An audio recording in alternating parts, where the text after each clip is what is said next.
Yes, we're excited to really share with you on how you can really optimize the use of the playground. I hear that the children are playing on the playground already. Yes. Am I correct? Yes, I saw signs of that, so that's great. Okay, so maybe just to start, I'm Dr A van Jaarsveld. I'm an occupational therapist. I tried to be retired, but I'm not successful in it.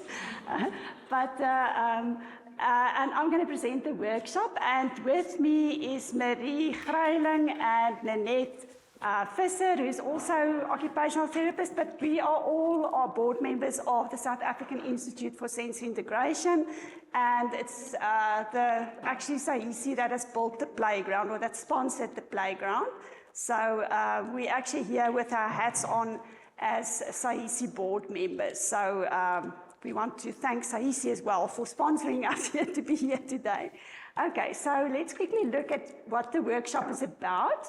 So what are we going to do today is we would like to provide you with an overview of child development. I know you do have knowledge already, so I hope that we can add on to the knowledge that you already have, and maybe to just give you another lens of how to look at child development and how one can optimize a child's development.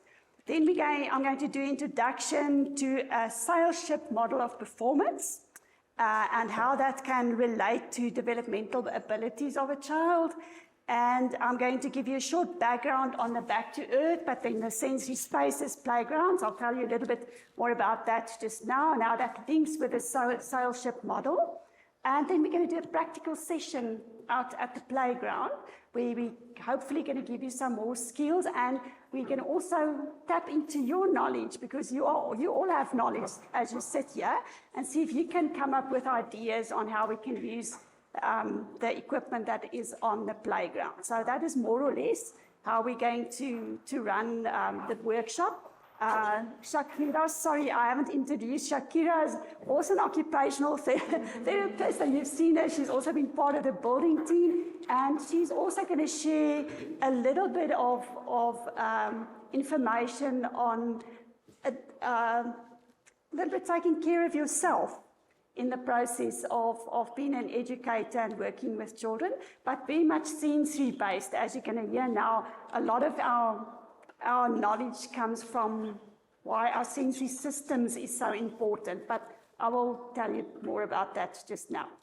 Let's quickly look at child development, and this is a very simplistic way of looking at child development, and I think the message that I want to get through is to remember how a child developed very early. And in this PowerPoint or the slide, you can see that a child started off by lying, and then rolling onto tummy, and then starting using arms and legs, and then start pushing up, and then starting use arms, legs, and hands together, and then starting to move about, sit up, stand up, walk, and then, by one more or less the age of 1, a child is able to move around independently. And why I'm sharing this is, when we go back and we look how the children develop, we actually use that in the activities on the playground as well. Okay, so we're gonna get back to that. I think what is just important is to remember that although each child develops at his or her own pace, there's a relative rhythm how a child's developed, and there's many factors that can influence a child's development. And you will know that I think one of the factors that you are confronted with is poverty and under-resourced environments where children go, because that does have a huge impact on a child's development. Okay, in literature, there's a lot of models of how children develop. So one can look at any model, and it will help you to look at child development and how can we help children develop. But in terms of occupational therapy, we have a specific lens that we look through. We look from an occupational lens. And what is a child's occupations? And the most important occupation of a child is to play. one of the most important ones. Okay, and then also to learn and to then once they become school-going age, to go to school. So you're working with the children whose most important occupations are to play and to go to school. Okay, so those are the important things that as occupational therapists, we look through that lens of how's a child doing in his occupations? In terms, does he play according to the norm set? Is he able at school to perform according to the standard set in school?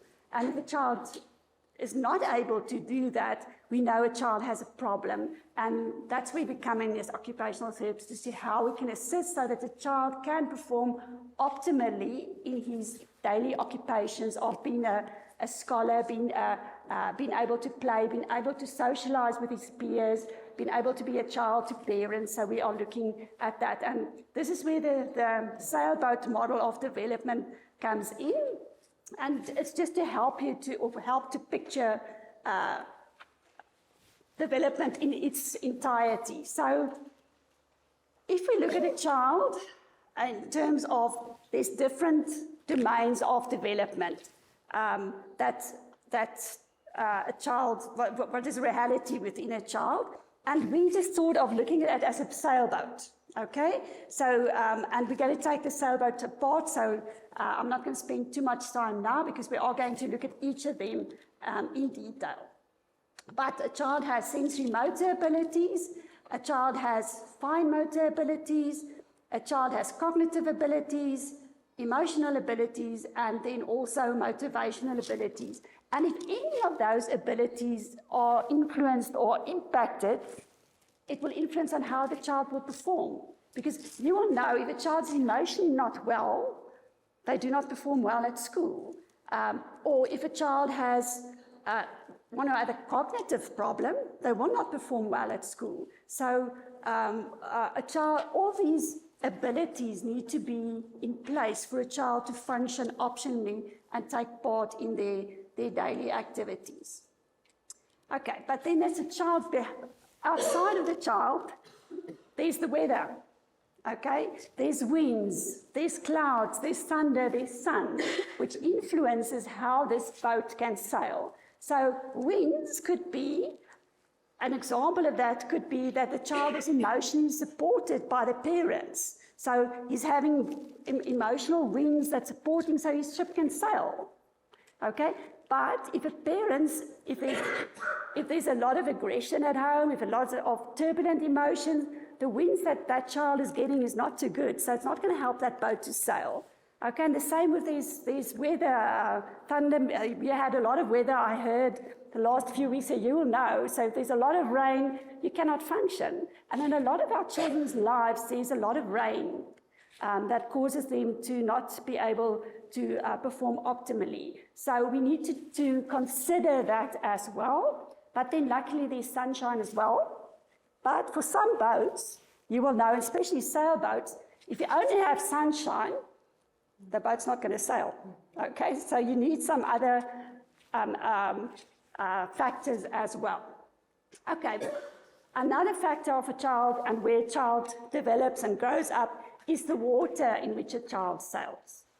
Okay, because some of the children sail on even water, some on rivers, some in seas. So that also differs and also influences how a child develops and how a child will perform and grow up. So there's a lot of factors in terms of a child's development that we need to consider when we look at a child and try to assist a child in their journey in their lives. Okay, so let's quickly look at the sensory system. So that's right at the bottom. That's the bottom part of the boat. And you will recognize from our name, we are the South African Institute for Sensory Integration because we recognize how important sensory systems are in our lives and how it contributes to development and our own performance. So the first one is the vestibular sense, and we are going to look, and I'm going to make it much easier for you because some of these words are words that are described in literature, but we're going to make it easier for you. Then there's proprioception, tactile, visual, auditory, smell and taste. You will all know about visual systems, auditory systems, tactile systems, taste and smell. They are familiar to you. So the unfamiliar ones are the vestibular and the proprioceptive ones. So let's quickly look at what vestibular means. That's our sense for balance and movement. Okay, so that's our sense that helps us to move and to participate in activities where we move through 3D space, which is a very important one for children, especially.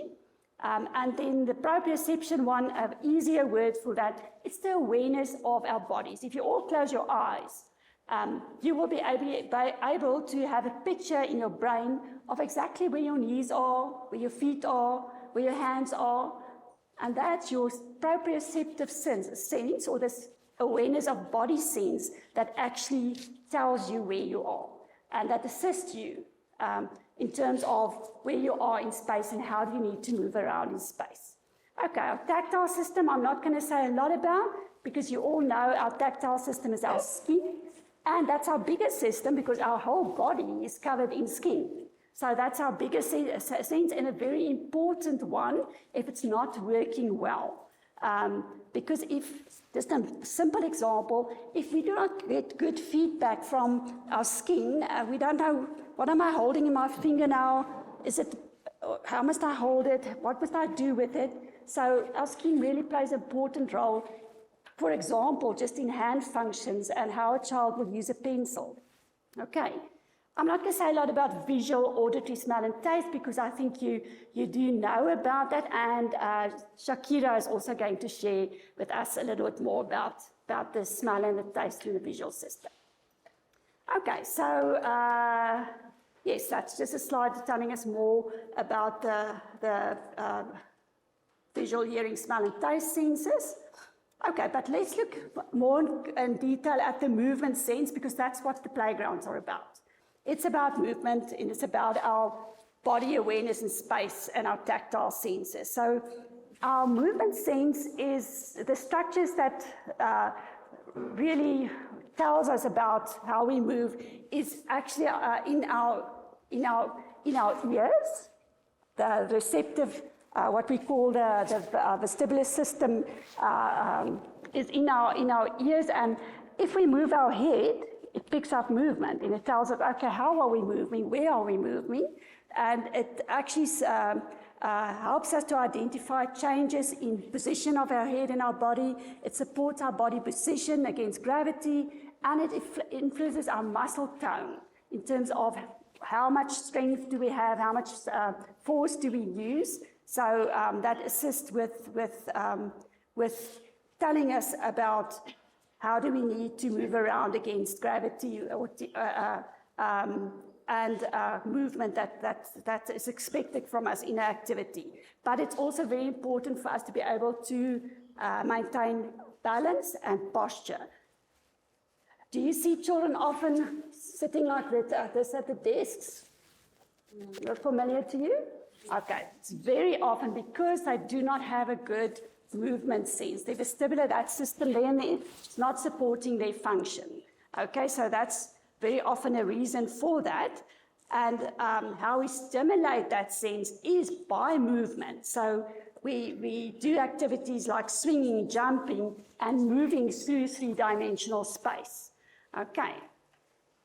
So our awareness of body sense space, those senses are stimulated by our muscles, movement of our muscles and our joints. So if we stretch or if we pull, that's the senses that works hard and tell us exactly how our joints are moving.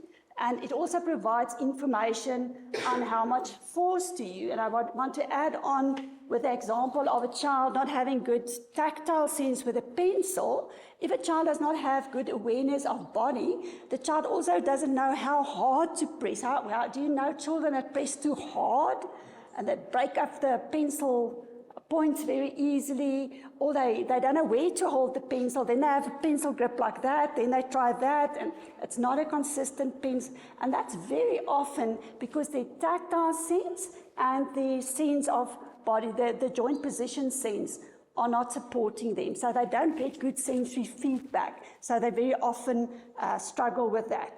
So it also provides information on the body's position in space and how it's moving.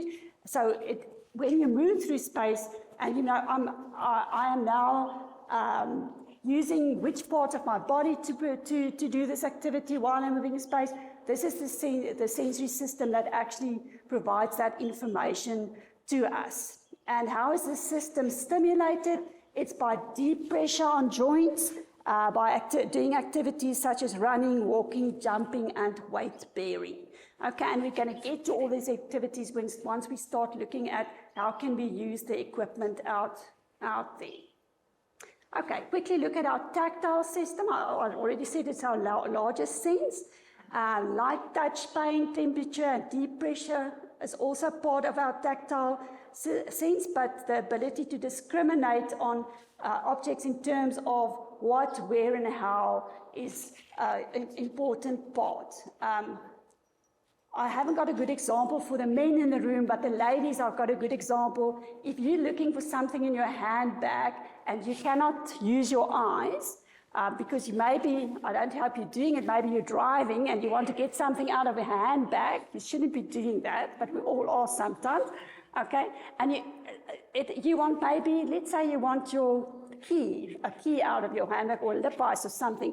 It's your tactile sense that's going to help you to identify when is it my lipstick, okay, and to get it out. If you do not have a good tactile system, you're going to suffer too, and then you're going to want to use your eyes because your eyes need to come and help you. Okay, so your tactile system is really important in handling of objects. And for children, their tactile sense is so important to help them to recognize how they use objects, how they use their pens, how they use their scissors, how they use their hands. So our tactile system really plays a good or important role in terms of handling of tools. Okay, and how do we stimulate these activities? It's done through touching of different textures, exploring with our hands, and different kinds of touch experiences or touch pressures. Right, how do all these sensory systems support development?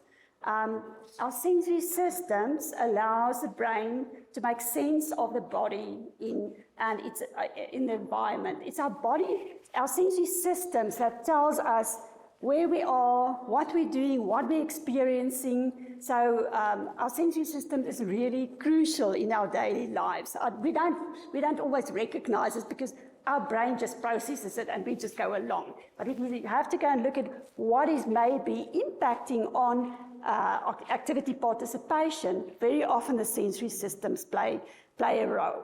So when the brain has accurate information from its environment and in relation to one's own body as well, the brain is able to respond successfully to demands of the environment, and that is what actually sensory integration is about. But its important functions such as fine and gross motor coordination is also playing a role, and the planning of new movements, visual perception. I think you know a lot about visual perception because those are the realities you are confronted with if a child cannot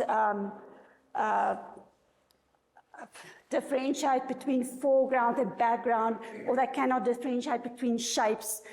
You are confronted with those type of difficulties, and that's because very often their visual system does not give them good feedback, but also maybe their tactile system didn't give them good feedback, because when they had the opportunity to play with different shapes and feel, how does a triangle feel, how does a square feel, their tactile system did not tell them, did not support them, and that's maybe why they sit with perceptual problems, but very often it's because the other systems sensory systems did not support them.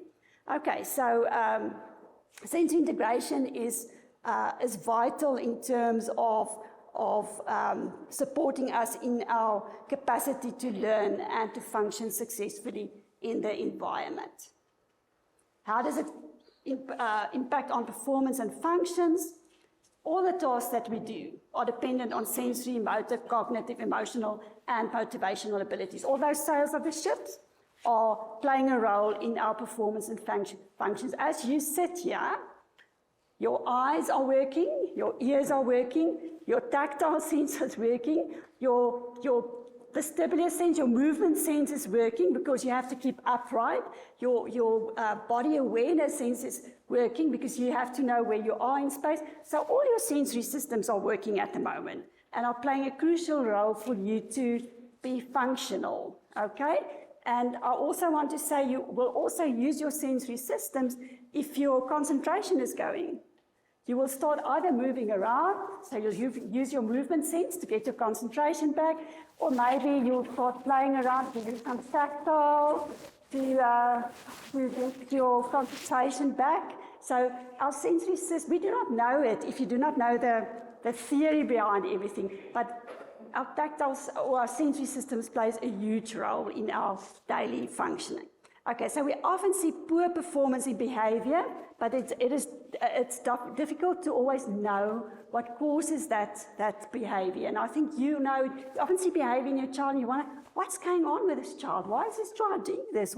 And we do not know until we take a closer look. And from a sense integration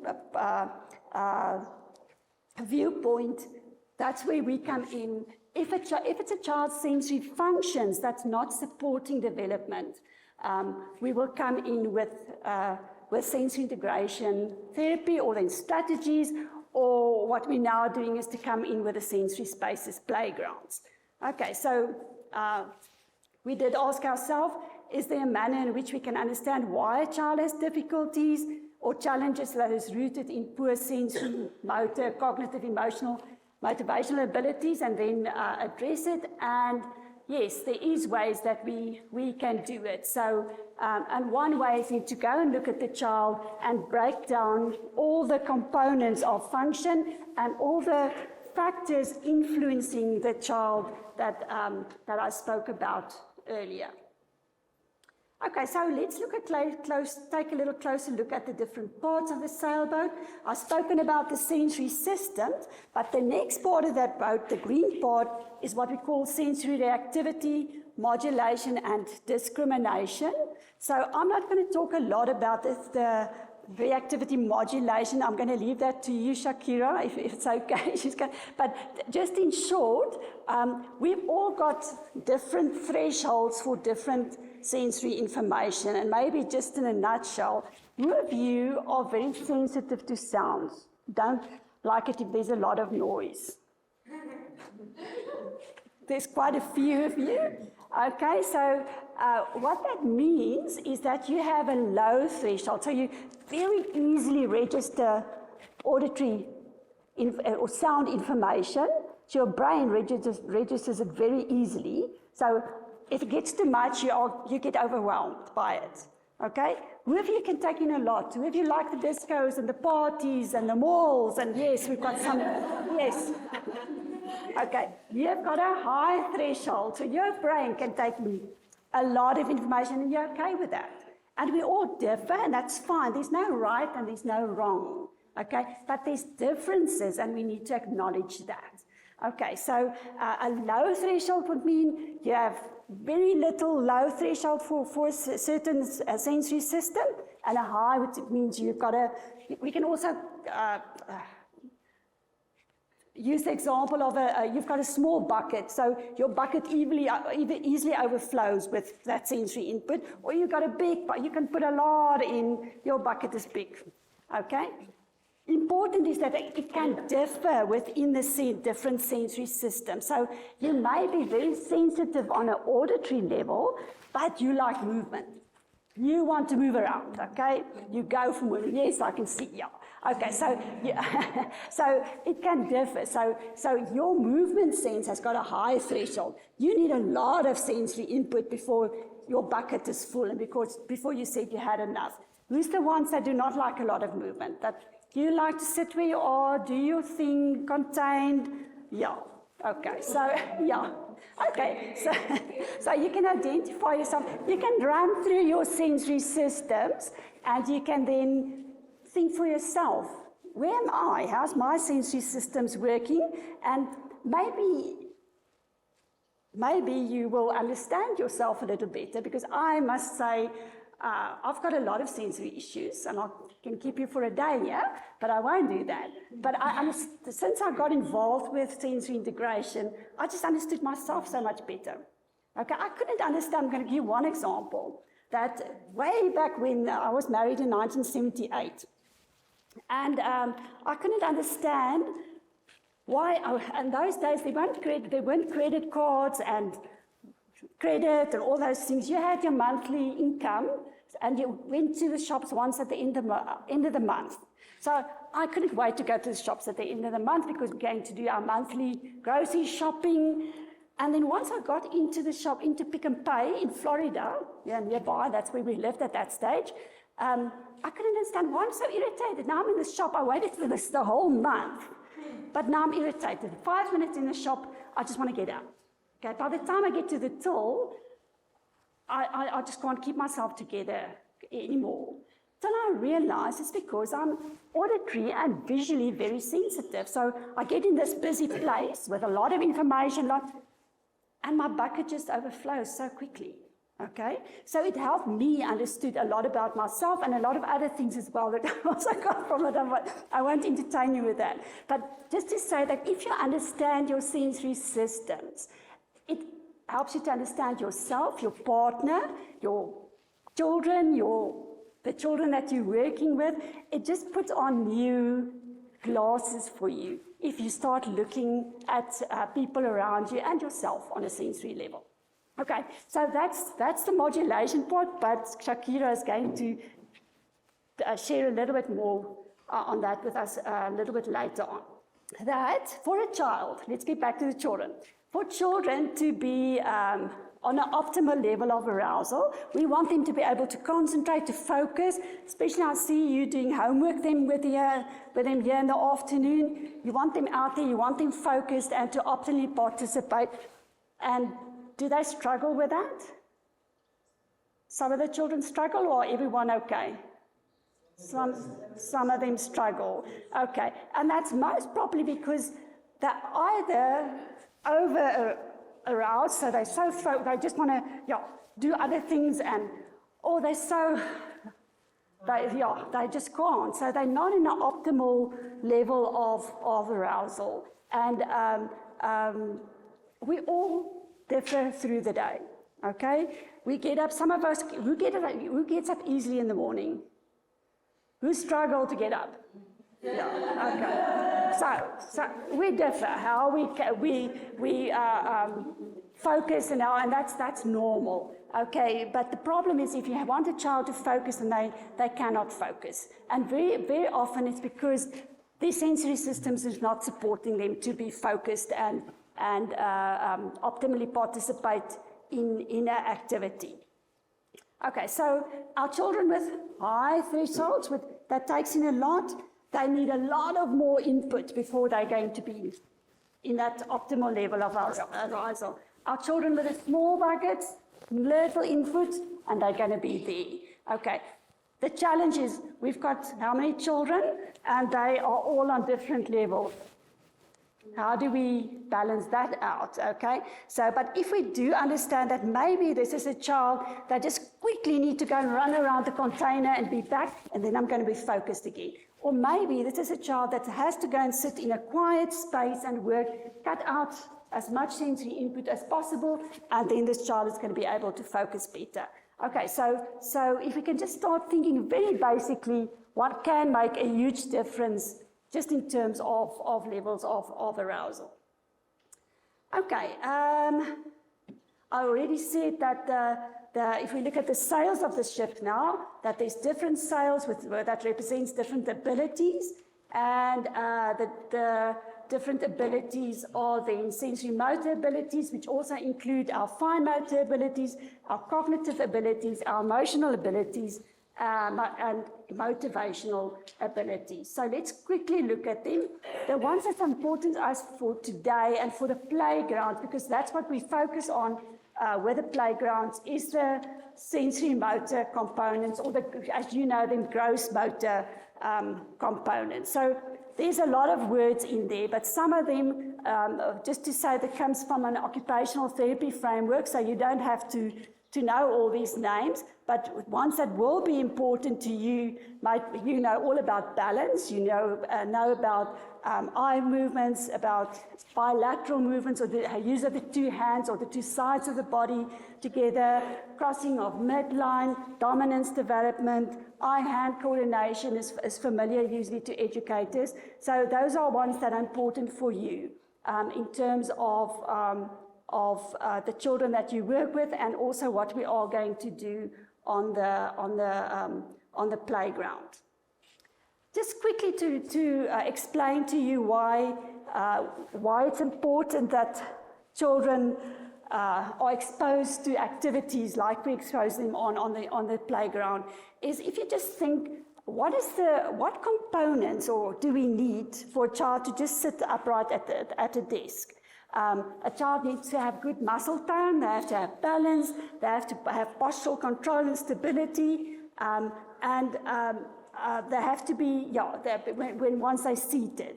And the sensory systems that support those functions are our body awareness system and our balance system. So if those two systems are not working well, is the child going to sit upright? For a long time? No, they're not going to do that. Okay, so we want those systems working and supporting the children. And that's just one requirement to sit upright at the desk. But what about, now they have to do maths. And I think some of the children did do some math homework here. Yeah, look at what's necessary now. They need all those sensory motor components to assist them, but they also need their cognitive abilities. They need fine motor abilities to write, but they need to think, they need to concentrate, they need to have perceptual abilities. Emotionally, they should be okay to do the maths, and they need to be motivated. So, and this is just maybe a picture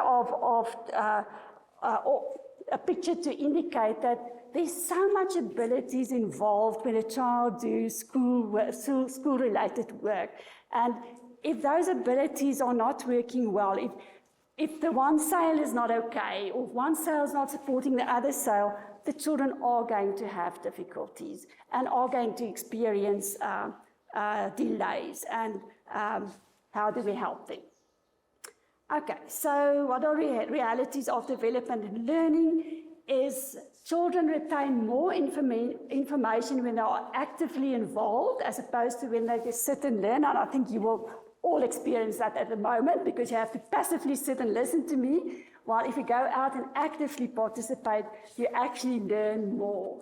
Okay, we do learn by sitting and listening, but especially when children are actively involved, they learn much more than just sitting passively and listen.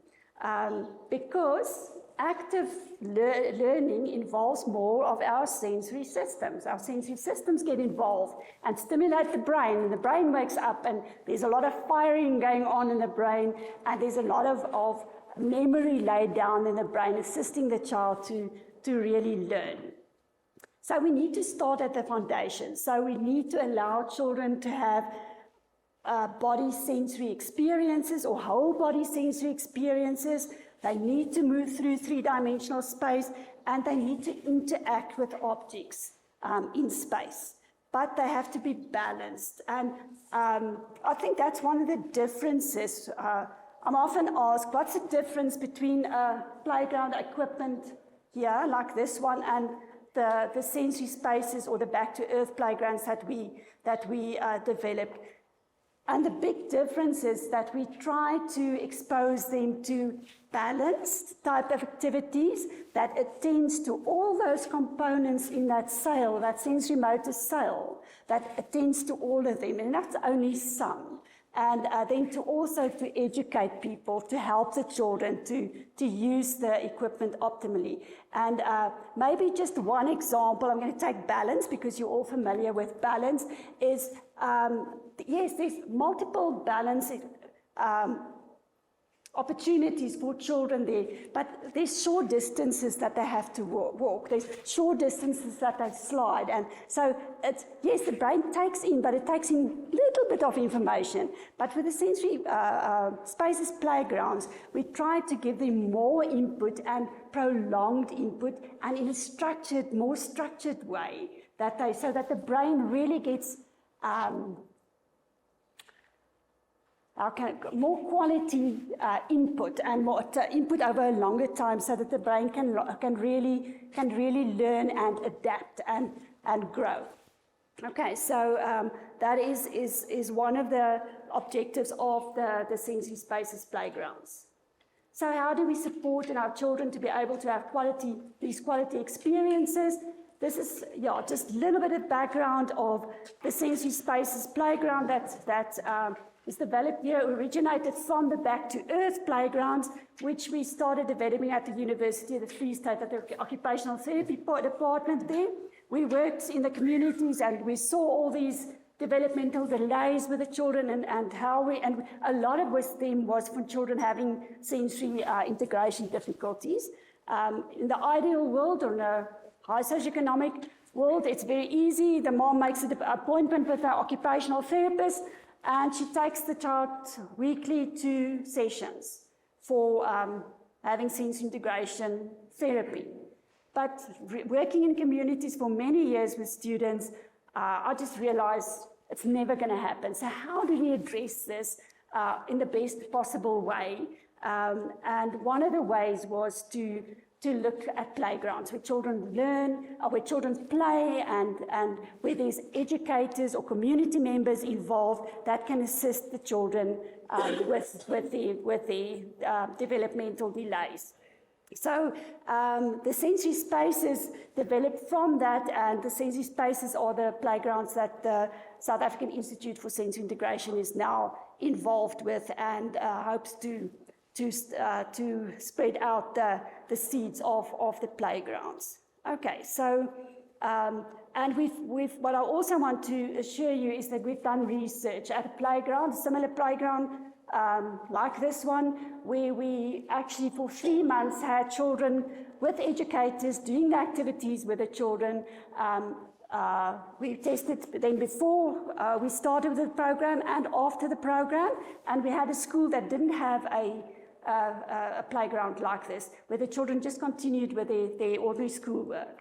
And after 3 months, we went back, we reassessed the children with the playground and the children without the playground, and we measured the difference in terms of all these sensory motor abilities that we've spoken about, but also in terms of school performance. And on both, the children with a playground that was involved in the activities presented on the playground did much better. So we know these playgrounds work if it's presented to them and educators are involved. So you do play an important role with these playgrounds as well. Okay, so these playgrounds are then designed to allow children from marginalized communities to access to play equipment which will support their development and provide them with sensory experiences they often lack. Now, I must say, I know you are doing already a great job here. Just been here from the week building, looking what's happening down there, looking what's up here. These children are already privileged because they get a lot more than other children that we've worked with in the past. So I think you do have an advantage with where you are already. But we do hope that we can add on with the sensory spaces playground. So we use, as you've seen, as far as possible, low-cost building materials, which makes us a sustainable solution for communities lacking in resources and infrastructure. So the playground allows for exploring the environment, experiencing the right types of movement to build neural connections in the brain or to build the brain, experiencing new ways of how children's bodies moves in relation to gravity and space and body around the body, and also experiencing body positions in three-dimensional space and engaging in deliberate movements and play that supports their development. So the playgrounds can play an important role in the development of children. every piece of equipment of the playground offers pre-planned developmental opportunities. So each piece was really thought out well and thought through well in an effort to support those those components that was indicated in the sailboat model. And by customizing the opportunities offered by the equipment, the development of the children can be optimized. So in terms of occupational therapy, the knowledge of development and knowledge regarding activity analysis are used. So we sat and thought, okay, we need a piece of equipment where a child will be able to cross the midline, a piece of equipment where a child will be able to balance, a piece of equipment where a child will have to be able to move through space. So it's really, we analyzed what is needed and then put together all the pieces of equipment. So, now for you, more important to remember, and what we're also going to do in the practical, if you think, okay, what are we going to do on all these pieces of equipment? Then we go back and we think, how does a child develop? Remember that first slide? There's some of the pictures of that first slide again, is lying on their tummies, okay? Lying on their backs, being on all fours, being knee standing, being upright positions. So what we often do in occupational therapy is we actually take the children back through those very early developmental stages, because some of them have missed it. Some of them, because their senses did not support them, they didn't develop certain functions. So we actually take them back on the pieces of equipment to experience that again. So we put them into tummy lying positions. We put them into lying on their backs, being on their hands and their knees, knees standing, upright, rolling. So we're really crawling. We take them back through all of those positions again and let them experience again. So we actually help to rewire the brain again for that child to consolidate their development and to support their development. So we have general principles that we also use, where we add in activities where they have to use their hands together, they have to use their feet together, using hands and feet together, using hands and feet alternatively, rotating around their midline or crossing their midline, and then using of their dominant hand and feet. Those are all types of activities that we bring in whilst they're on the play equipment. Okay, so with that said, we are going to continue looking at that once we get to the practical and help you to apply that. But I think you all know there's safety considerations that we need to take when children are on the playground. And one of the most important, so it's not really safety, but I did put it under safety considerations, is that if a child does not enjoy, a child does not learn. And it's safety because you actually can do damage by forcing children to do things. Okay, so make sure that children enjoy what they do. That is so important. Okay, and then also respect a child's sensory need. And going back to our own sensory needs, and so some children may need a lot of input, other children would just do a little bit and they're okay. And we need to respect that and not try and let all the children do exactly the same and push children to do things that's not okay for them. So we need to consider that and take that into consideration when the children are on the playground. Because if a child becomes overstimulated,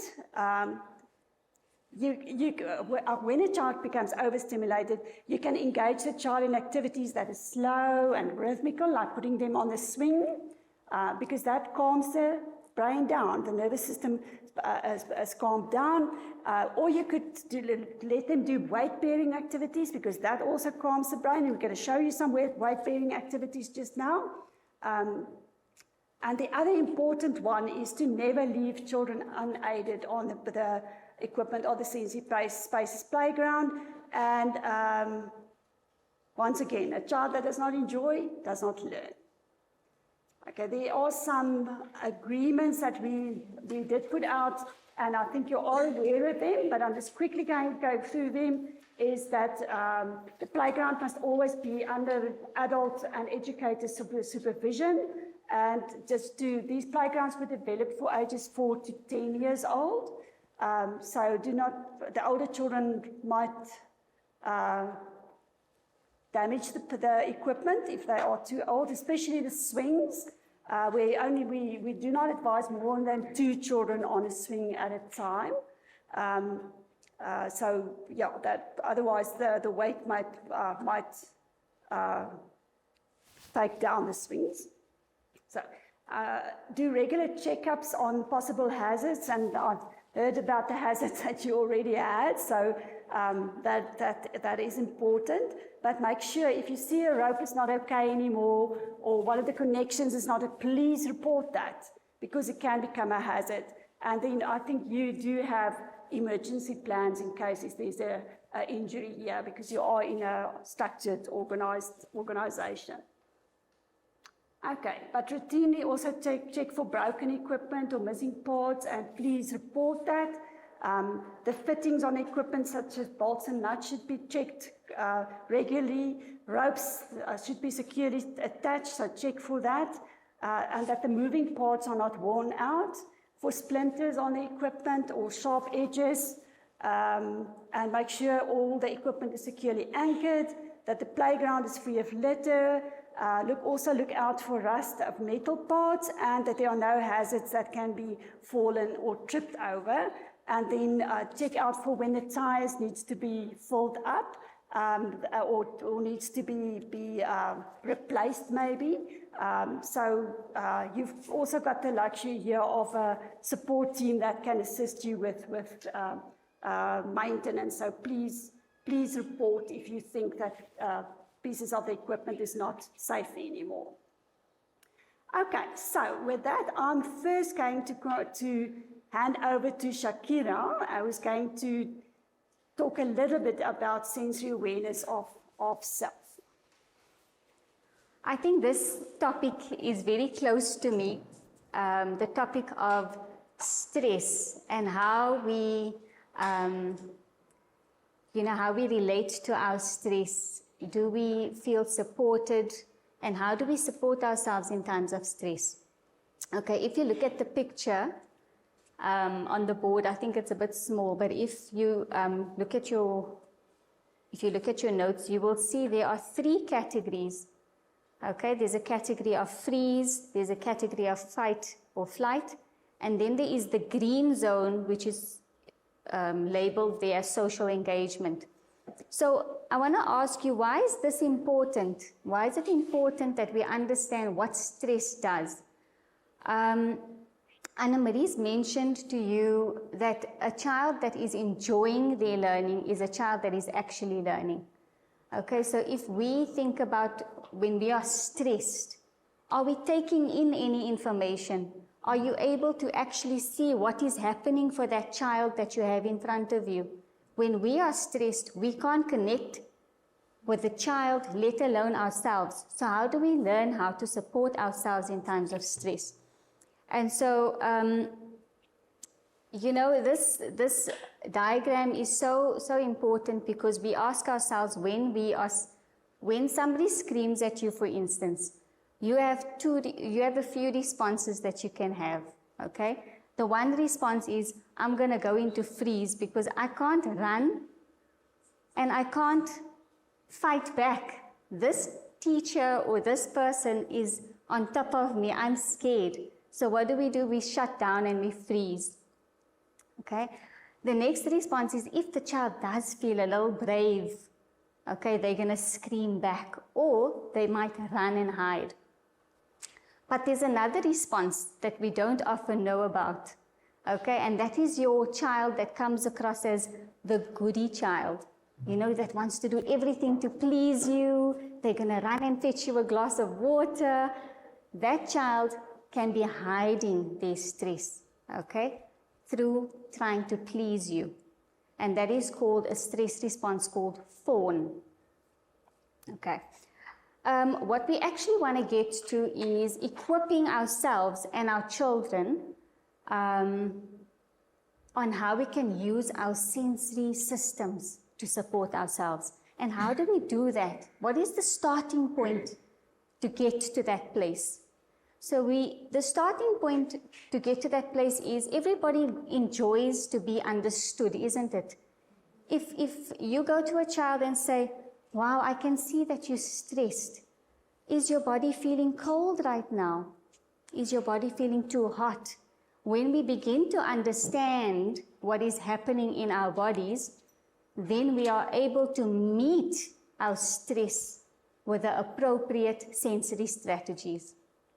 Okay, so I'm going to just ask you off just for a minute, just to give you a little bit of an experience, and it's just going to be a minute. It's just a little drop in the ocean. I'm just going to ask all of you to maybe just close your eyes for a minute. And then just think about where you are at in the room. Take a deep breath in and breathe gently out. And just feel, what did that breath do in my body? Okay, did it support me? Take another deep breath in and a deep breath out. And just feel, what was that sensation feeling like? Did we feel the cold sensation into our bodies? And did we feel the warmth as we breathed out? And then also notice the clothing that you are wearing today. Is anything feeling tight on your body? Is there anything feeling too loose on your body? Are you feeling comfortable in what you are wearing today? Then notice the temperature in the room. Are you feeling any cool sensations? Are you feeling any warm sensations? What is the sensations outside of your body? What is the sensations inside of your body? Okay. And then just open your eyes again when you're ready. Okay.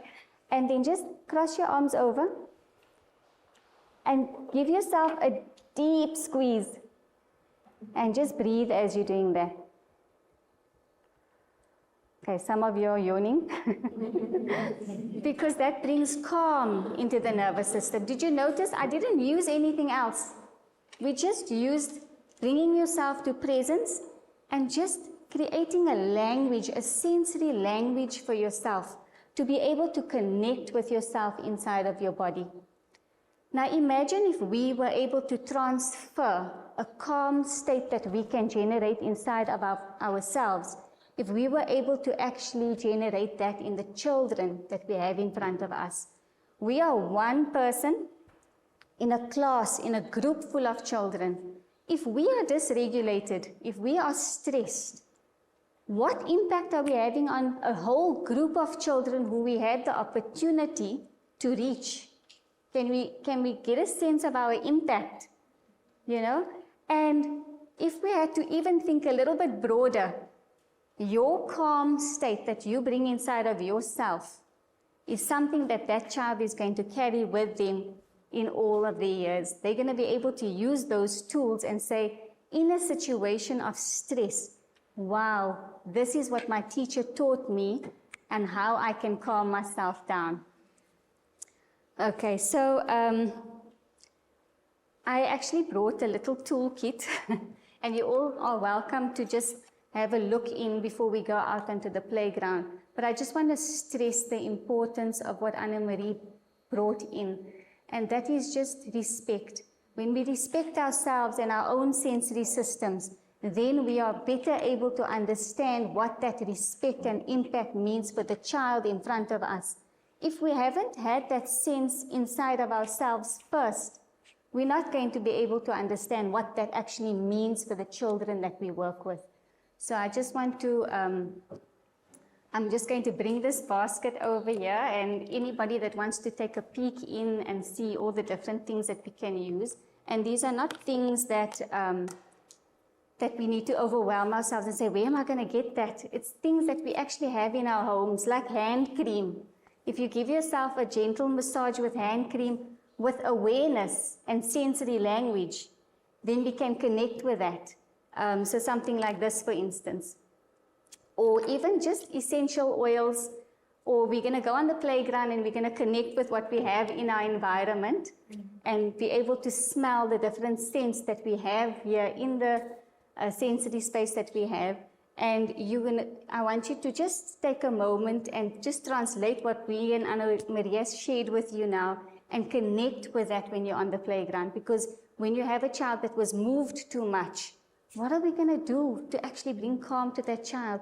We're going to say, move slowly, take deep breaths in, and even just run your hand over the lavender and breathe that in and see what it does to calm your system down. So you're more than welcome. I also put in things like chamomile tea. It's just something that is calming, soothing. If you want to take a sip, and this is for you in the classroom situation, but when you are on the playground here, we're going to explore strategies together that is just going to help you to feel supported. So if you look in your leaflets, I have put in a document that helps you build a sensory language.